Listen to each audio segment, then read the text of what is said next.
Bangsa Indonesia telah melakukan berbagai upaya untuk menanggapi kebijakan-kebijakan Jepang.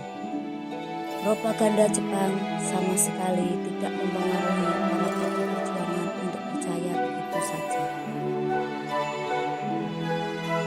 Bangsa Indonesia sadar bahwa Jepang adalah penjajah. Bahkan bangsa Indonesia sengaja memanfaatkan organisasi-organisasi pemuda Jepang sebagai rencana untuk meraih Indonesia merdeka.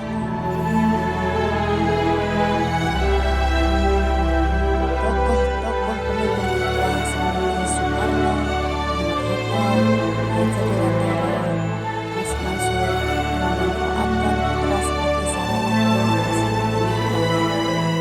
Akhirnya putra justru dijadikan para pemuda Indonesia sebagai ajang kampanye nasionalisme. Pemerintah Jepang menyadari hal tersebut dan akhirnya membubarkan putra dan digantikan dengan barisan pelopor. Sama seperti putra, barisan pelopor yang dipimpin Soekarno pun selalu mengkampanyekan perjuangan kemerdekaan. Larangan berdirinya partai politik pada zaman Jepang mengakibatkan sebagian tokoh perjuangan melakukan gerakan bawah tanah.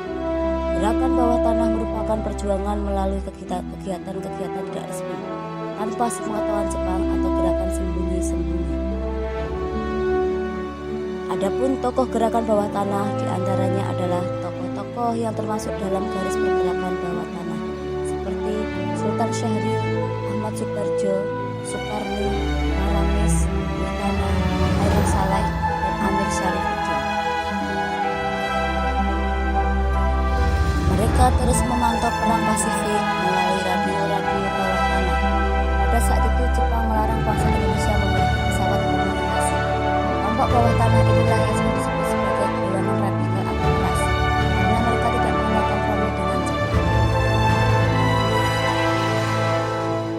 Di samping perjuangan yang dilakukan dengan memanfaatkan organisasi pendidikan Jepang dan gerakan bawah tanah, ada juga perlawanan-perlawanan bersenjata yang dilakukan oleh bangsa Indonesia.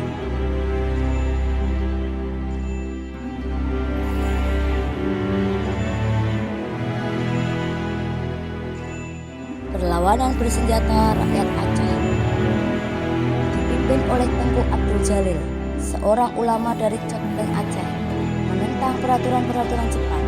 Pada tanggal 10 November 1942, dia melakukan perlawanan. Dalam perlawanan tersebut, dia tertangkap dan tertembak mati. Perlawanan Singaparna di Jawa Barat dipimpin oleh Kiai Haji Zainal Mustafa. Dia menentang Saikere, yakni menghormati Kaisar Jepang. Tanggal 24 Februari 1945 dimulai perlawanan terhadap tentara Jepang. Kiai Haji Zainal Mustafa dan beberapa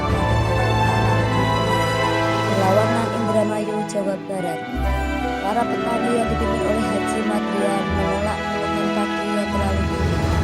Akan tetapi perlawanan mereka dipadamkan oleh Jepang. Perlawanan peta di Blitar. Perlawanan peta merupakan perlawanan terbesar yang dilakukan rakyat Indonesia pada masa penjajahan Jepang. Perlawanan dipimpin oleh Supriyadi, seorang Shodanko atau komandan peleton, pada tanggal 14 Februari tahun 1945. Perlawanan dipadamkan Jepang karena persiapan Supriyadi dan kawan-kawan kurang matang. Para pejuang peta yang berhasil ditangkap kemudian diadili di Mahkamah Militer Jakarta. Beberapa di antaranya dihukum mati seperti Dr. Ismail, Murati, Suparyono, Halir, Mangkudijoyo, Sunanto, dan Sudarmo. Supriyadi sebagai pemimpin perlawanan tidak diketahui nasibnya. Kemungkinan besar Supriyadi berhasil ditangkap Jepang kemudian dihukum mati sebelum diadili. Evaluasi. Bagaimana sikap pergerakan dalam menghadapi pendudukan Jepang di Indonesia? Bagaimana tokoh putra memanfaatkan organisasi bentukan Jepang untuk melawannya?